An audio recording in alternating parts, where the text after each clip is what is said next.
اچھا معاشرہ اچھے افراد سے ہی تشکیل پاتا ہے۔ انسانوں نے ہزاروں سال پہلے ہی اس بات کا احساس کر لیا تھا کہ بچوں کی تعلیم و تربیت کے لیے باقاعدہ اداروں کی موجودگی ناگزیر ہے۔ چنانچہ تاریخی شواہد سے معلوم ہوتا ہے کہ مصر کے بادشاہ آمنحوتپ دوئم نے اپنے دور میں باقاعدہ تعلیمی اداروں کی بنیاد رکھنے کا آغاز کیا تھا۔ یہ احساس صرف مصر تک محدود نہیں رہا، بلکہ ہندوستان، چین اور دیگر بڑی تہذیبوں میں بھی یہ شعور پیدا ہو گیا کہ بہتر معاشرتی اور معاشی ترقی کے لیے اور قومی سلامتی کے لیے تعلیم اور تربیت کے اداروں کا قیام ضروری ہے۔ قدیم یونان میں جو مختلف شہری ریاستوں میں تقسیم تھا، ہر ریاست نے اپنی ضروریات کے مطابق تعلیم و تربیت کے ادارے قائم کیے۔ ایتھنز کی ریاست میں سقراط، افلاطون اور ارسطو جیسے عظیم فلسفیوں کا گہرا اثر تھا، اس لیے وہاں ایسے ادارے فروغ پانے لگے جہاں فلسفہ، منطق اور اخلاقیات جیسی علوم سکھائے جاتے تھے۔ یہاں تک کہ جدید اصطلاحات جیسے اسکول اور ایجوکیشن بھی ایتھنز کی ہی دین ہے۔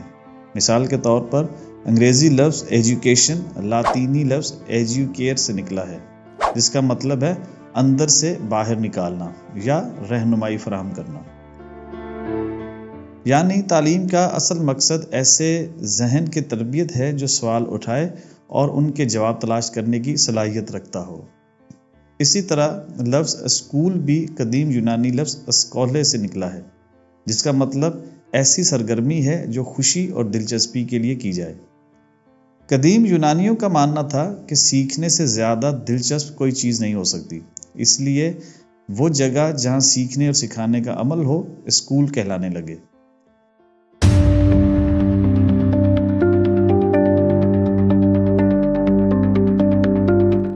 دوسری جانب اسپارٹا کی ریاست تھی جس کی ترجیحات مختلف تھیں۔ وہاں 7 سال کے عمر کے لڑکوں کو ریاستی نگرانی میں قائم اداروں، جنہیں اگوگی کہا جاتا تھا، میں داخل کر دیا جاتا تھا۔ ان اداروں میں انتہائی سخت جسمانی اور فوجی تربیت دی جاتی تھی تاکہ وہ ملک اور قومی سلامتی کے لیے اپنی خدمات انجام دے سکیں۔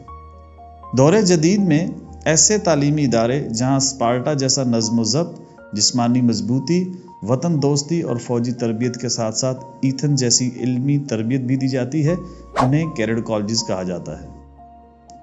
اس طرح کے ادارے دراصل ملٹری یا سروسز اکیڈمیز ہوتے ہیں، جن کا بنیادی مقصد جسمانی اور ذہنی طور پر مضبوط اور تربیت یافتہ افسران پیدا کرنا ہوتا ہے۔ دنیا کی پہلی ملٹری اکیڈمی سن 1678 میں اٹلی میں قائم کی گئی۔ اس کے بعد 1701 میں ڈنمارک اور پھر 1720 میں برطانیہ میں بھی اس طرح کے ادارے قائم کیے گئے۔ لیکن سوال پیدا یہ ہوتا ہے کہ ان اداروں کو کیڈٹ کالجز کیوں کہا جاتا ہے؟ اس کا جواب جاننے کے لیے ہمیں قرون وسطیٰ کے یورپ کے ایک قانون پرائموجینیچر کو سمجھنا ہوگا۔ اس قانون کے تحت باپ کی وفات کے بعد اس کی تمام جائیداد اور عہدے بڑے بیٹوں کو منتقل ہو جاتا تھا۔ چنانچہ بڑے خاندانوں کے چھوٹے بیٹوں کو بھی اپنی شناخت اور روزگار کی ضرورت ہوتی تھی، اور ان کے لیے سب سے موزوں راستہ فوج میں بطور افسر شامل ہونا تھا۔ فرانسیسی زبان میں کیڈیٹ کا لفظ چھوٹے بیٹے کے لیے استعمال ہوتا ہے، لہٰذا وہ ادارے جہاں ان چھوٹے بیٹوں کو فوجی افسر بنانے کی تربیت دی جاتی تھی، کیڈٹ کالجز کہلانے لگے۔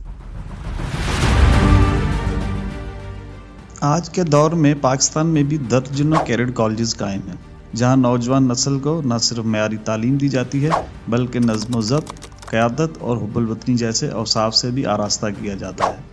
یہ ادارے ملک کے مستقبل کے معمار تیار کر رہے ہیں، ایسے نوجوان جو نہ صرف اپنے کیریئر میں کامیاب ہوں بلکہ قوم کی خدمت کے جذبے سے بھی سرشار ہوں۔ لیکن آخر ان کیڈٹ کالجز کی زندگی کیسی ہوتی ہے؟ وہاں کے طلباء کن مراحل سے گزرتے ہیں اور ایک عام طالب علم کس طرح ایک بااعتماد لیڈر میں تبدیل ہوتا ہے؟ اگلی ویڈیو میں ہم کیڈٹ کالجز کی زندگی پر ایک تفصیلی نظر ڈالیں گے۔ بہت شکریہ۔